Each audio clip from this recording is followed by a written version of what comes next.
So, grand morning to each and every last one of you. Grand morning to each and every last one of you. We are ecstatic that we get the opportunity to be present, be here. And so, good morning. Good morning, good morning, good morning, good people. We are here to do our I Speak Life mental health tour, which is commemorative of the fact that and I'm not sure. The fact that all things this particular month is Mental Health Awareness Month, and we are ecstatic that we get the opportunity to come before each and every last one of you. We are grateful that we get a chance to do this on this platform. We know how important it is. I know how important it is for all of us to be together, and more so than being together, but also learning some information. This particular week is our Mental Illness Awareness Week, which was enacted by Congress in 1990 to take a further look at some of the stigmatization that's going on around mental health disorders and things of that nature. One of the beautiful things about mental health is that it has a long history and it's been with us for many, many thousands of years. As we know, for those who are believers, there is nothing new under the sun. And for those who do not know who I am, my name is Dr. Lakita Long. I'm a marketplace evangelist called by God to use biblical principles and psychological concepts to help people to better their lives. And I do that by creating programs and things of that nature. And I'm the founder of the Mental Health in the Church initiative. That allows us to create resources and or counseling services for those of the faith-based community, bringing motivation and information to them. And we're so excited about all of those particular things. Along the route, we've got a wonderful opportunity to do so many other things, counseling as a marriage family therapist, and providing couples and adolescent. And I've just done the whole full gamut, been a university professor, college professor for more than 10 years, looking forward actually to wanting to go back to doing that. And just excited. So today, though, I want you to grab your pens and your papers, and we're just going to make sure we connect with our folks on Facebook Live and then the people that is on our YouTube. Make sure that you share this information. It is going to be absolutely critical. It is absolutely going to be necessary for us to have this dialogue in this conversation. I promise you, you are going to be excited that you have done your due diligence in letting people know about what we're talking about. And today, just so that you have a topic, our topic is when shame shows up. When shame shows up. I know many people probably don't think that shame has anything to do with our mental health, mental well-being, and I'm here to tell you it has everything to do with your mental health. And this particular topic, like the topic that we did on yesterday, which was depression and its effects, every topic that we talk about for this month are topics that you guys submitted to us. So there were 20 particular additional topics in one of the responses. They actually had 4 different areas, so which almost gave us the full 20 something days we have left of this particular month. So today we're going to talk about shame, because someone asked about shame, and we'll talk about when shame shows up. And we're going to give some shout outs to our lovely folks. Kara, thank you so much for sharing, and please do me a favor.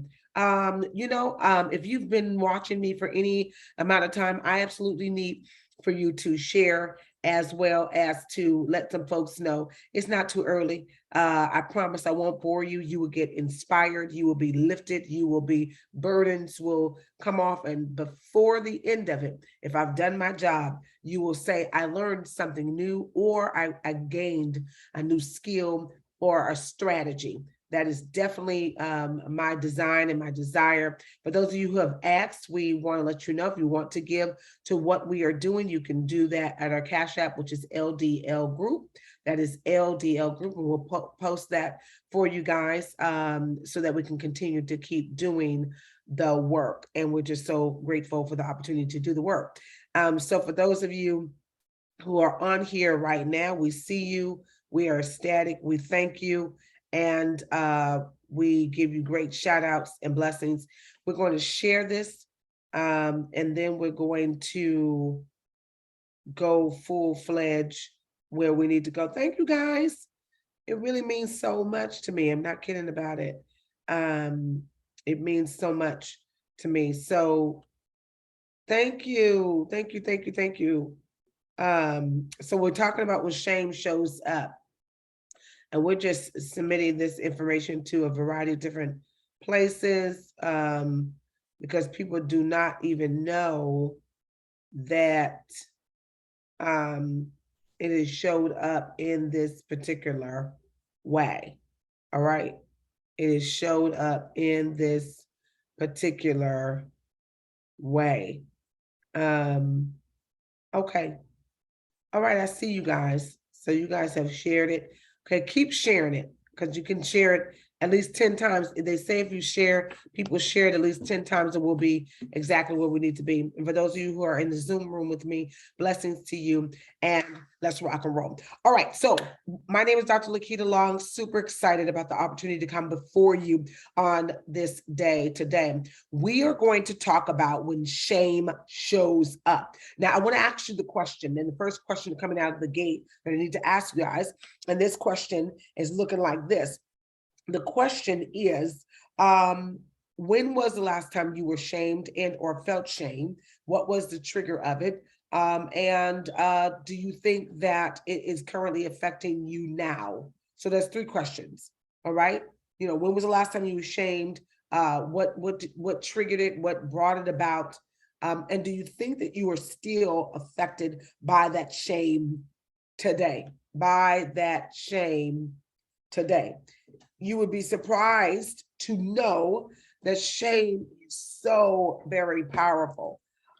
In researching and going back over my notes, and these are all things that I have real serious knowledge about, both in educational and experiential knowledge as well.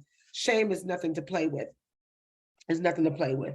And so we're going to go right into it. So get your pens and your papers and let's make it happen. All right. So we were asked to discuss shame, and since this is Mental Illness Awareness Week and Mental Health Awareness Month, we wanted to take the time to give you some great information, inspiration, and motivation to change some aspect of your life. Today, we're going to discuss when shame shows up, and here's the preface to give you a backdrop. Shame typically comes when you and I have gone through a particular thing and we become overly critical in our own self-evaluation. We criticize ourselves very harshly, oftentimes for things that we have very little control over. This negative self-evaluation often has roots in messages that we have received from others. I want you to really understand this. So shame is derived from various messages that we have received from others, especially during our childhood. All right? Does that make sense? During our childhood. So what is shame? And I'm not sure why it is doing that. You guys forgive me. So what is shame? Shame is a painful feeling of humiliation. Humiliation is the operative word, or distress caused by the consciousness of you. So which simply means the consciousness of you knowing that some wrong or foolish behavior has occurred. I'm gonna say it again. Shame is a painful feeling of humiliation or distress caused by the consciousness of wrong or foolish behavior. It can also be defined more clearly as a feeling of embarrassment or humiliation that arises in relation to the perception of something that we have done immorally, improperly, or dishonorable. Shame is a negative emotion. I want you to understand that. Some examples of shame: number 1, feeling unattractive about a particular part of your body or a specific physical feature. Maybe some people are ashamed about their nose, their mouth, their teeth, their eyes, ears. Number 2, example of shame, blaming oneself for being a victim of sexual, physical, or emotional abuse. Blaming yourself, right? Number 3, these are examples of shame. Replaying embarrassing interactions or mistakes over and over in your head.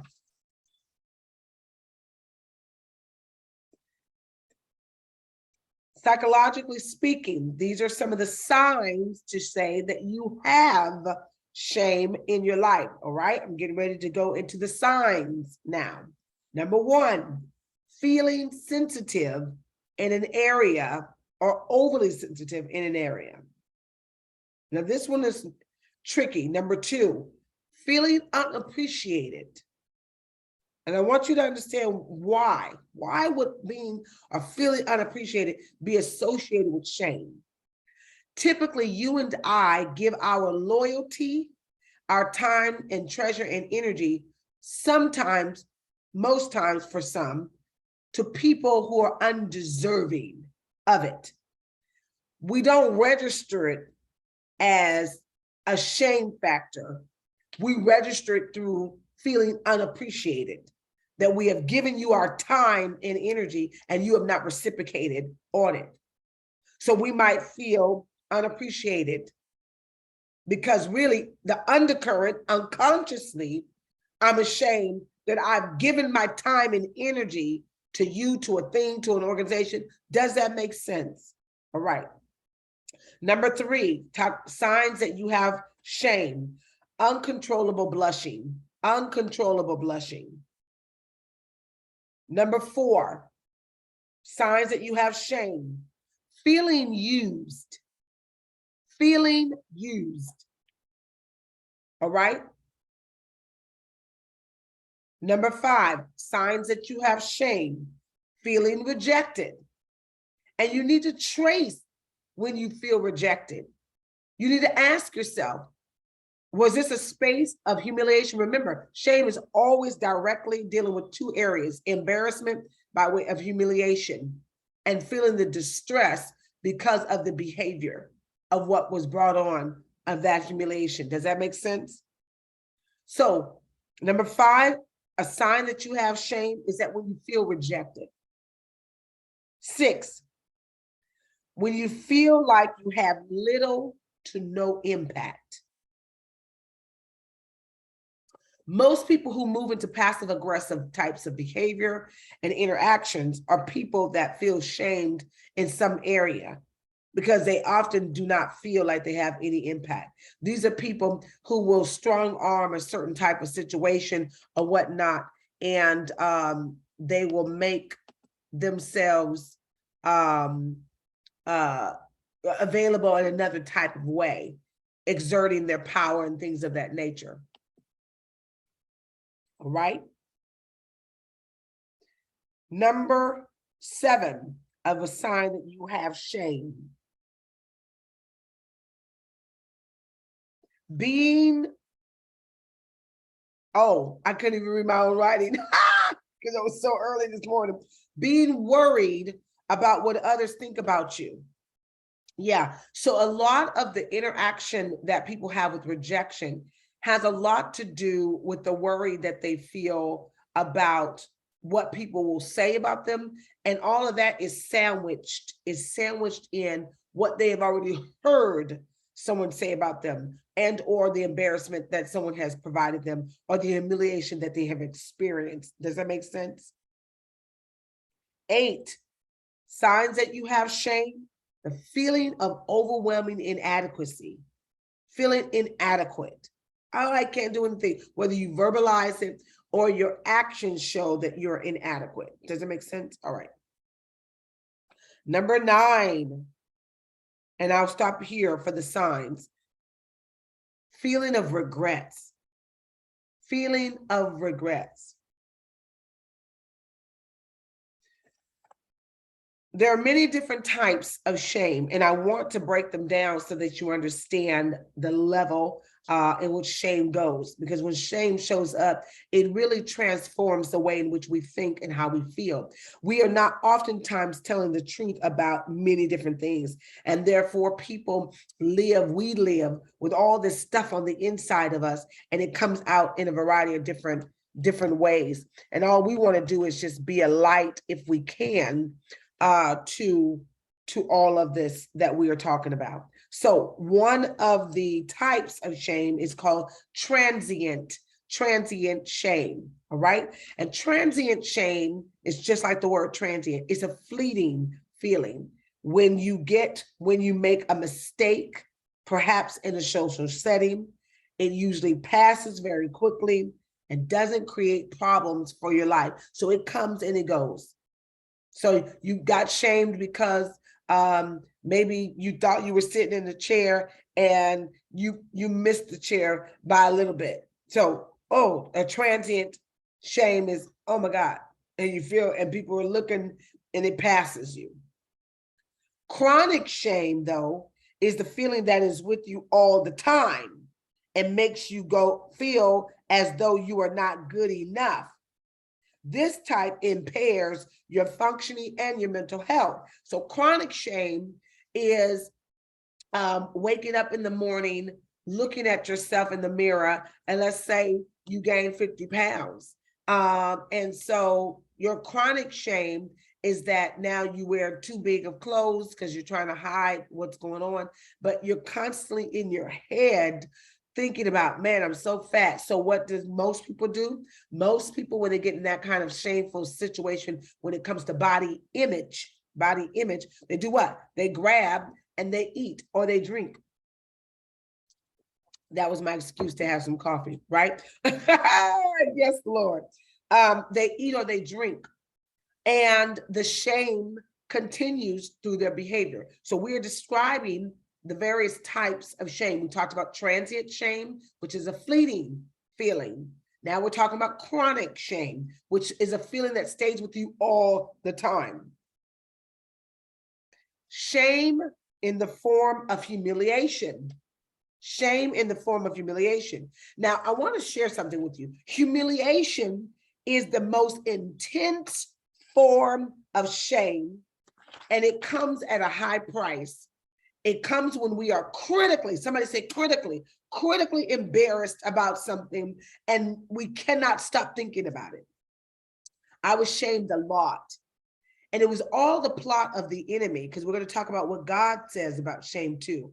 It was all the plot of the enemy to get me to throw off and to hate myself, because the enemy knew that my purpose was really, really grand, to empower people.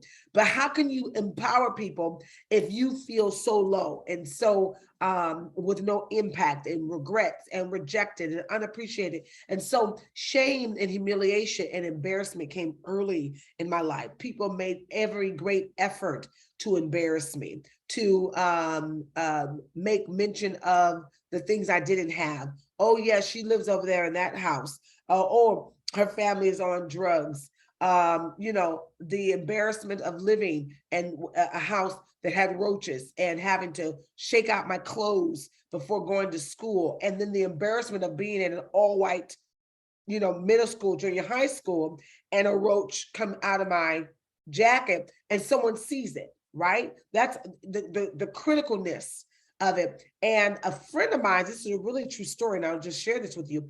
A friend of mine, Maurice DeVera, he and his brother were twins, and the DeVera brothers, and he saw it come from my jacket. Someone mentioned and said, oh my God, there's a roach there. And of course, there's only one or two Blacks in this class. And I was thinking, oh my God. And the person said, it came from Lakita's stuff. And I'm telling you, I could have just died. And then Maurice said, no, it came from over there. And he was able to convince them, so to speak, that it came from somewhere else. But the embarrassment, like I wanted to just literally die. After class, my teacher, my favorite teacher, Mr. Mark Hurd, God rest his soul, he called me up after class when everybody left, and he said, hey, is it true? And I said, it is true. And that was the first time I was ever vulnerable about what I felt was a bad situation, a bad deal. And I was crying and I was just so nervous and all of that kind of stuff. And so at that time, he says, so are things okay at home? I said, they are. We don't have a dirty home. It just, whatever the case may be. And so he said, this is what you might want to do. You might want to just shake your clothes, just shake it before you get to school, etc. But that embarrassment, the enemy wanted to use that situation to keep me in a chronic state of shame of where I was from. And it took a minute, all right? So I just want to give you guys an example of humiliation. Shame for many of us redefines our perception of self and others, all right? When you and I, if you have experienced any type of violation, sexual, physical, somebody robs your car, breaks in your home, those types of things against our personhood affects how we see people and or things. When shame comes into something, it dismantles our confidence and inhibits us from being able to make proper decisions and puts us in a constant doubt mode.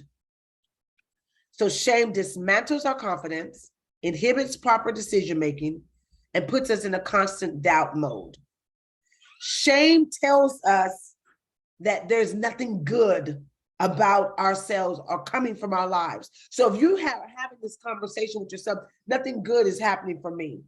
And within your own thoughts, there is a shame factor attached to it, and you need to deal with it. You need to figure out what's the shame. What's the thing I'm shameful about? So you have to understand there's a conscious, there's an unconscious, there's a subconscious. And each of those areas have pockets of memory. And you and I think that just because we move on from a thing, that it's going to cause us to move on from the circumstance and the situation. It is not. You've got to deal with stuff that have happened in your life and making sure you're not constantly having these conversations. So how does God deal with shame? Believe it or not, the Bible often speaks of behaviors or beliefs that induce shame into a person's heart. Such was the case with Adam and Eve in the book of Genesis, because they had sinned and we all had that sin nature. But at the time they were set up to not be in that sort of sinful way. They were given instructions about what to do, not to do. They did not obey what they need to do. And as a result of once being able to be unshamed, walking around naked and being free to be whoever they were, well, now because of the disobedience, because they refused to hear and to obey, it brought about a shameful nature. They realized they were naked. The Bible says they ran and they hid themselves. And then God had to walk through the cool of the day and say, Adam, where art thou? Where art thou? And then he begins to do the blame game as he goes through the shame game of the fact that this woman, that you gave me, she gave me to eat and I did. And then the woman is blaming the serpent and everybody's blaming somebody. At the end of the day, the shame was there because they covered it up. But how God deals with shame is he covers. How do we know that? We saw that when he allowed to cover them up and give them the opportunity. No, you did do this thing, and you will work and sweat at the sweat of your brow, but I'm gonna love you enough to show you that I'll keep you in perfect peace. And he begins to sort of go on and on and on. And then we get to Jesus is going to be coming and it's prophesied and this, that, and the other. And now we're at this space and this place where now we can move forward from the space of shame to a covering. We also know that Jesus covered the shame of the woman who was caught in adultery. Right? Jesus himself covered her, not covering the sin, covering the woman who had endured the sin. And all of that is so very important, right? Because shame has such a detrimental effect on your mental psyche. Can you imagine? The Bible says she was caught in the very act. Follow me for a moment. The woman was caught in the very act. I was a 12-year-old. I remember reading this story in the Bible, and my first thought, did not know God would ever use me, was where is the man? That's why I read the Bible all the way through, because I was like, these stories are scandalous. This story is something else. Whoa, she was caught in adultery. That's how I read the scriptures. But I asked the question, where was the man?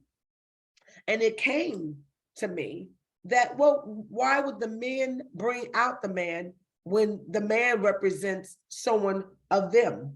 So no, they don't want to stone someone that looks like them. Absolutely not. So then Jesus steps up and covers her shame and says to them, he who is without sin, you cast the first stone. So the Bible deals with shame in a variety of different ways. It also teaches us that when we confess our sins and we have faith in Christ, we can become the children of God, John 1:12.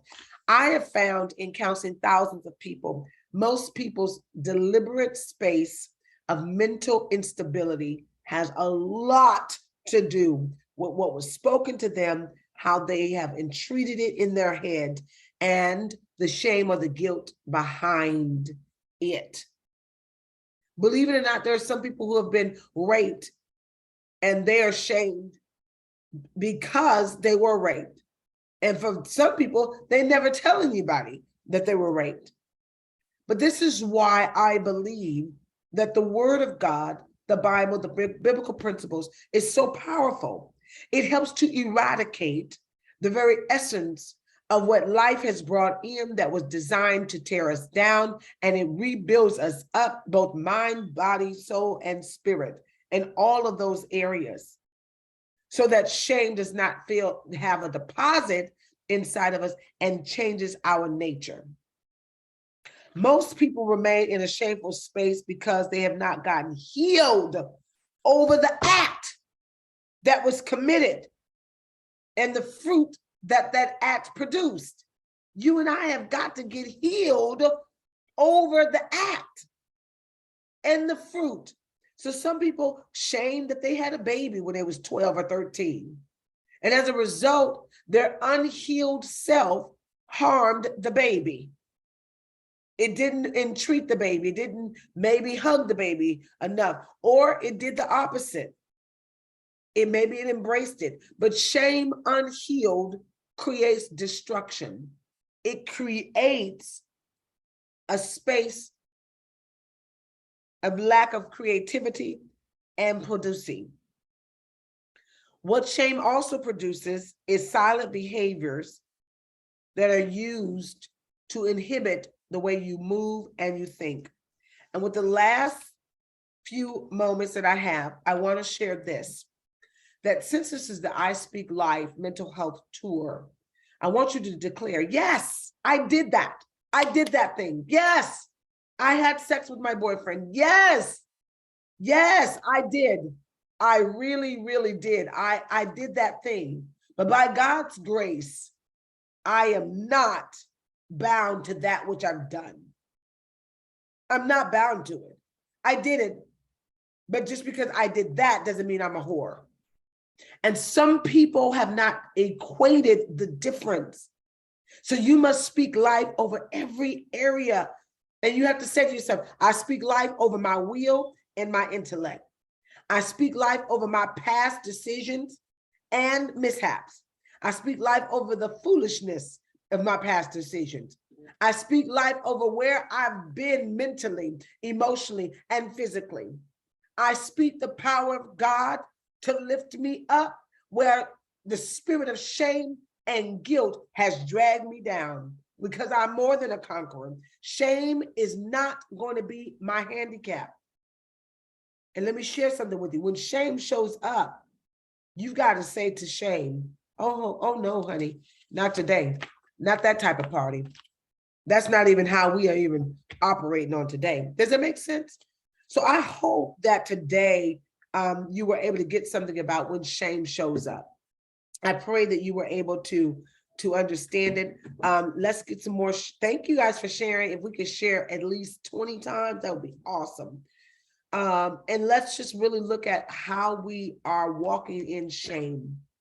And shame and guilt is very two different things. Guilt is the result of you not dealing with the shame that you've had.